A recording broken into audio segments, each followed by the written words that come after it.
सभी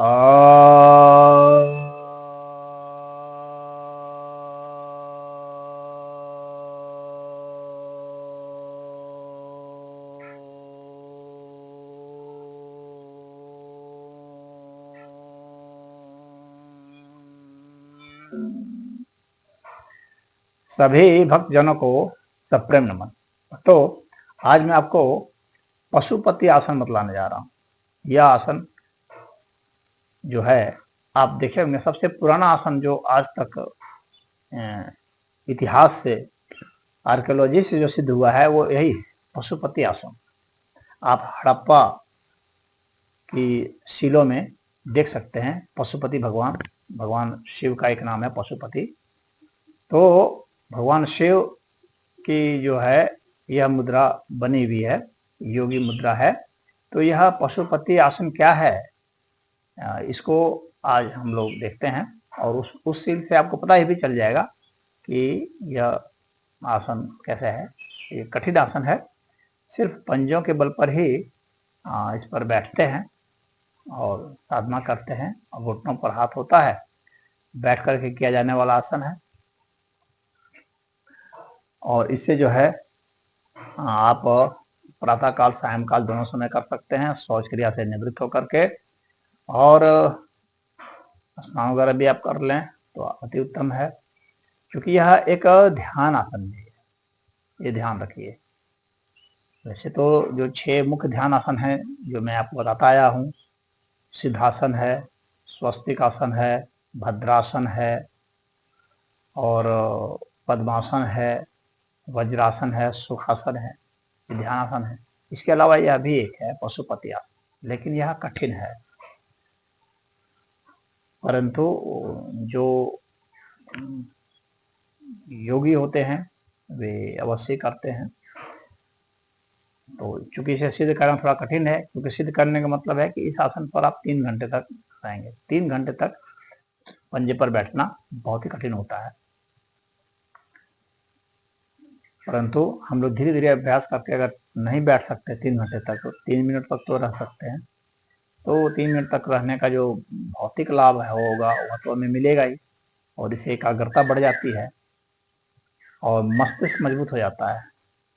क्योंकि अंगूठा जो है ना, अंगूठा में मस्तिष्क की नसें होती हैं, तो इसमें अंगूठा बहुत मजबूत होता है, क्योंकि इसमें सबसे ज़्यादा बल जो है अंगूठे को ही झेलना पड़ता है, शरीर के वजन को उठाना पड़ता है, और आपका ध्यान इसमें लग जाता है अपने आप ही, क्योंकि उस अंगूठे में दर्द शुरू हो जाएगा। जब दर्द शुरू हो जाएगा तो आप दूसरी जगह जो है चिंतन मनन नहीं कर पाएंगे।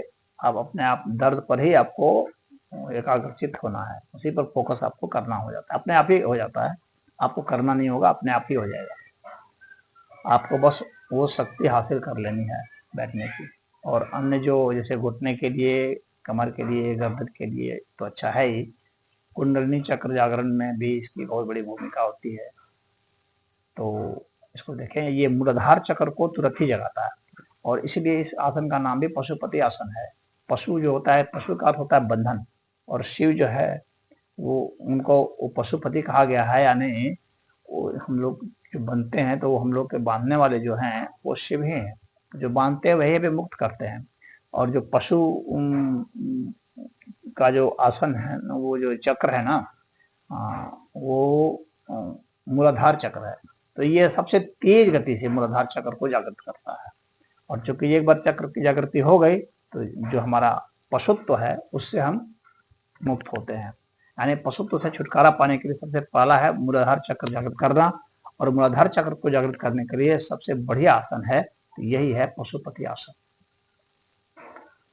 तो अब जो है तो देखिए, ये जो है दोनों पंजों को आपको मिला लेना है, इस तरह से दोनों पंजों को मिला लेंगे आप, देख रहे हैं, और आप यहाँ पर रखेंगे और आपकी दृष्टि एक जगह होगी, एकाग्रता आपकी होगी, क्योंकि इसमें बैलेंस बनाना पड़ता है। घुटने पर आपका हाथ रहेगा, और चाहे तो आप ऐसे भी रख सकते हैं, इससे ये वैराग्य मुद्रा है, इसमें आप रहेंगे यह और भी अच्छा है। और ऐसे नहीं रह पाते हैं तो आप घुटने पर भी हाथ रख के कर सकते हैं।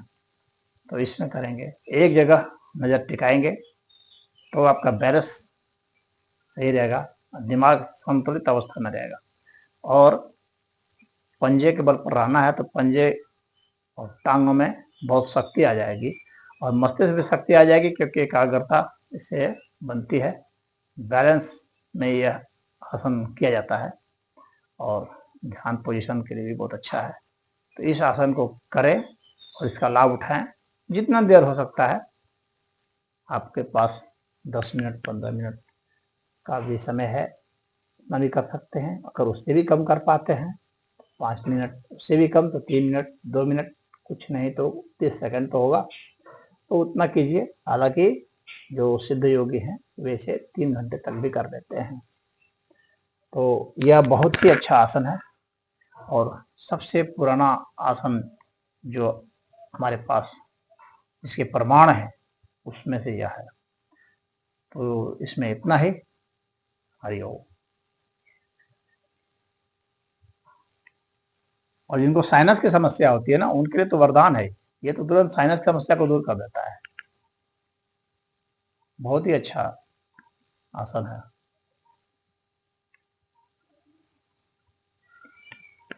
और जिनको फेफड़े में समस्या है उनका भी यह निदान कर देता है,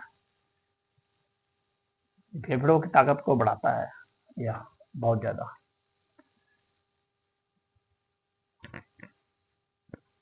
तो इसका लाभ अगर आपको मिल जाता है तो आप अवश्य बताइए, और लाभ तो मिलेगा ही, क्योंकि यह योग सिद्ध आसन है। हरिओम।